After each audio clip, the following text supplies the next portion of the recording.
Hello, this is Mark Wildman of Wildman Athletica, and today we are going to do an unboxing of the Kettlebell Kings competition adjustable kettlebells.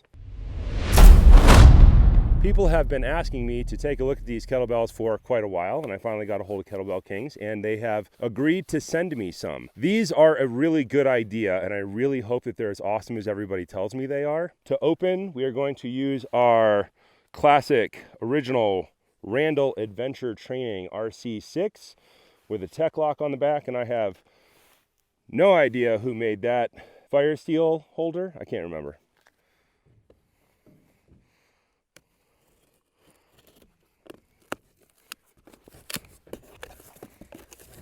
So both of these boxes should contain the exact same thing, but we're going to open them both because I want to use both of them anyway. Because I need to start doing competition style jerk again because I haven't done it in 10 years. And I just assume it's going to murder me because it's very, very hard.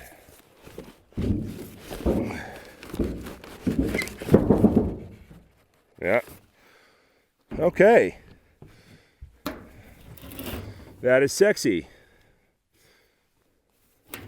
First thing you always check, you're checking for seam lines. Right here is the most important part because if there's a seam line there, it'll eat your hands to pieces. Feels really good. And on the bottom, we have a hex key. And I assume that that's going to unscrew, and this is going to crack open on this line, and we're going to be able to add or take out plates. Is there a hex key in the box? No. Let's check the other box.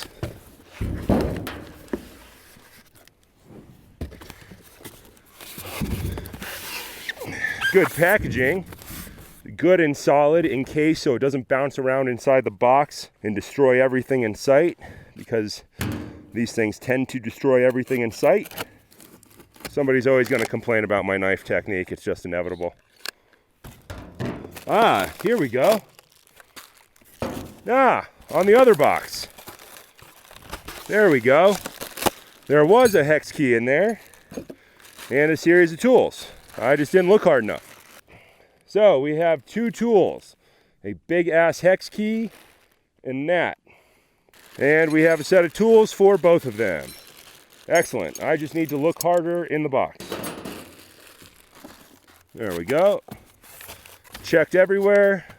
And there's the second bell. Once again, handles, really nice handles.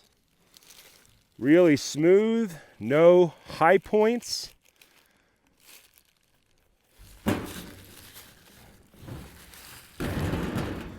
I like the sexy black. No logos or anything like that, which is interesting.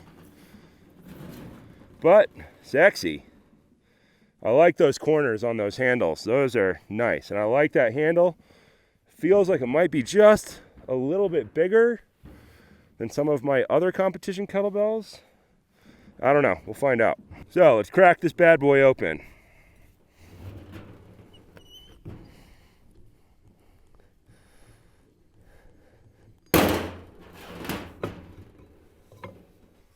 Yes. Okay. So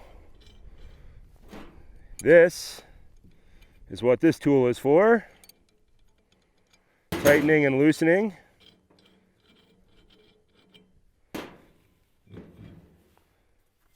Two kilogram plates, 3 kilogram plate, 4 kilogram plate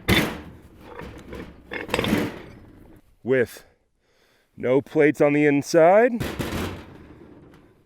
2 kilogram, another 2 kilogram, 3 kilogram, and 4 kilogram. 2 4 kilogram plates, 2 3 kilogram plates, a 2 kilogram top round, and some other 2 kilogram plates. 4 and 4, 8 plus 6. 8 plus 6 is 14, plus 6. 14 plus 6 is 20. And then the outside shell of this bad boy, cast iron, looks good. Nice recessed lip so that they fit together well. Good machining. Simple, but effective. I like that. Nice. Good mold, good cast. Interior paint doesn't have to be perfect. We don't really care that much. In all of this, we have 20K of plates, and this thing is supposed to add up to 32 total K. So our bell and body and all the screws and everything should be 12K. And then we should be able to go 12 and then go to 14 and then be able to rock around. And we're supposed to be able to get 14, 15, 16, 17, 18, 19, 20. We're supposed to be able to get tons of weights. I think everything except the 31 is probably what we're supposed to be able to get. So this kettlebell is expensive. It's about $289, I think, per kettlebell.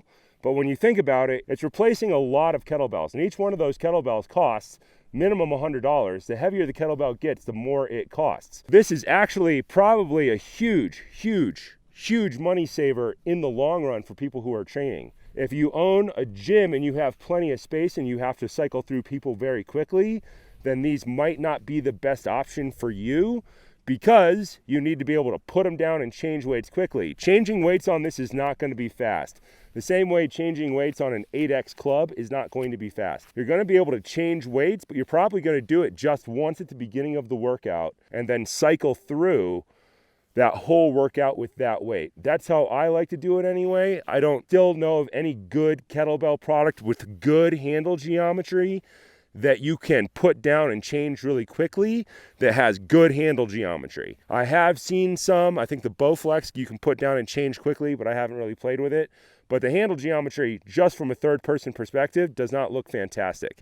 This is very good. The outside of this is exactly a competition kettlebell, which has been designed over the years to be the ideal shape for kettlebell lifting. I really like these because these are going to end up in a hard case, and these are going to become travel bells for me. Normally, it's very hard to travel with kettlebells because if you want to travel with a bunch of weights, you end up traveling with 1,000 or 2,000 pounds of weight, and that's a lot of weight to ship around the planet. With these, each box, we could pull plates out and get each box under the 70-pound limit to load onto a plane and be able to travel around the world with them. That will reduce our absolute max down to probably 28K, but that's fine. 28K is still plenty heavy if you know what you're doing. Just don't put it down. Work out longer sets. So these are solving a problem that I've wanted to solve for a long time, and thank you to Kettlebell Kings for sending them out to me. We are going to try them out, test them out, see how they work. One thing that I have already been informed about, people online have said that you can cut PVC spacers to put in between the plates. People say that if you put the nut on, it pushes all the plates to the top, which changes the balance of the kettlebell to a higher point, and you want the weight lower. So people have been cutting those PVC spacers to slide onto that, put the plate on, and then tighten it up to that to keep the weight at the bottom of the bell. We'll give that a shot and we'll report back and see how it turns out. This has been Mark Wildman of Wildman Athletica. Thank you to Kettlebell Kings.